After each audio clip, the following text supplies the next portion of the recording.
And a good spiritual morning to you once again. Thanks for joining me today for a quick chat and, of course, our morning cup of coffee. And I want to talk about something. Everyone's talking about this Coldplay incident. Of course, this tech CEO that got caught sort of with his HR representative on the kiss cam at a Coldplay concert. And it's kind of been circulating around recently. And it got me thinking about this idea about, sort of how we keep secrets, for obvious reasons. And obviously, I don't have to go into the storyline. I'm sure you know about it. And there's no need for a spiritual take-home regarding the incident. I don't think you need a video to tell you to not cheat with people that you work with. It's pretty obvious. Hopefully you know that. But more, it's about, in light of the fact that last week we talked about the Gilded Age, and we were talking about period pieces, it got me thinking about one of the things I love about classic works of literature and about, these people that have sort of a good sense, a good moral compass, and a good sense of nobility. They know how to keep their counsel, right? You hear this phrase a lot. That's not my secret to tell. What's jumping to mind is like Sense and Sensibility. That Jane Austen story. It's a great novel. And there's these two sisters, and the one sister has this huge secret, right, which is crushing her life. And she doesn't tell her sister, the closest person to her. And the sister finds out and says, "How long have you known this? How did you not tell me?" And she's like, that wasn't my secret. Someone confided in me. And so there's this idea that someone comes and confides in us and says something to us. It's personal. We have it, and they say, "You know what? I'm going to tell you, but you can't tell anybody." We say, "Okay." And there's kind of a covenant there. There's an agreement. It might be spoken. It might be unspoken. Okay. And then we turn right around and say to somebody else, "I'm going to tell you something, but you can't say anything to anybody." And this is kind of like an ongoing problem. We gossip. We spread rumors. We don't know how to keep our counsel. Someone tells us something. They're confiding in us, right? They're telling us something personal because we don't like to share our secrets, right? If it's my secret, I'm going to keep it. If it's not my secret, then I have no right to tell it. That's a different way of looking at it. Nowadays, people we're sort of saying, well, if it's my secret, I'm going to keep my secret. If it's not my secret, all bets are off. It's not my secret, so I can tell it.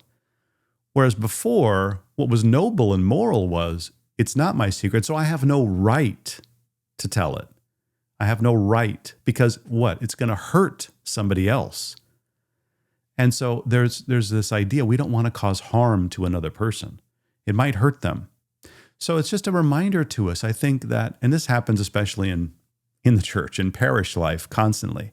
There's a rumor mill constantly at work. Telephone, telegraph, telegreek. There's this rumor mill that's constantly happening.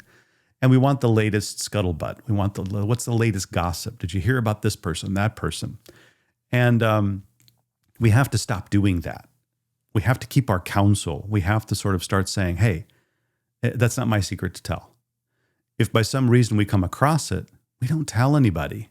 There's no need for them to know and to be responsible for the information. And if someone approaches us and say, "Hey, have you heard the latest?" You can say, "No, I'm good. I don't need to know." But wait, something's happening. That's nice. I don't need to know. And just walk away or change the subject. I can tell you something, but you can't tell anybody. If anyone ever says that to you, say, "You know what? Then I'd rather you not say it. I'd rather you not tell me. If you're telling me something that I can't tell anybody, I'd rather you not tell me. Unless you're confiding in me, unless you want to go out and get a cup of coffee and you need to talk and you need my help and you need my counsel and you want to share something and you want my confidence, okay. If you're just spreading a rumor, keep it. You can have it. I don't want to know." Because we're hurting people. We're spreading gossip. And we all know that 9 times out of 10, it's lies. Or it's at the very least exaggerated to a sense that's beyond belief.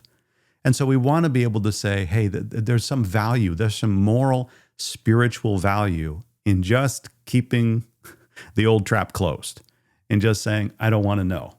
And if it's not my secret, I'm not going to tell it. And if I do come across information, I'm going to keep it to myself, but I'm going to try to not come across the information and just know that I don't want to hurt anybody. What I say has real power. Words have power. And I want to make sure that I'm not wielding that power irresponsibly so that I'm going to hurt somebody. I don't want to hurt anybody. I don't want anyone mad at me. I don't want to be judged for that. I don't want to have to answer for that. I've got enough sins that I've got to answer for. That's what I don't need. So all the things we wrestle with, that's an easy stop. Just say, you know what? I don't want to know the gossip. I don't want to be a part of it. I don't want to spread it. I don't want to exaggerate it. And I want to keep my counsel. And that's a great phrase to sort of remember and to use in the spiritual life. It's not my secret to tell. And let's just let it go so that we all grow together and we don't hurt one another. And then we grow in our relationship with Christ and do that each and every day. Amen.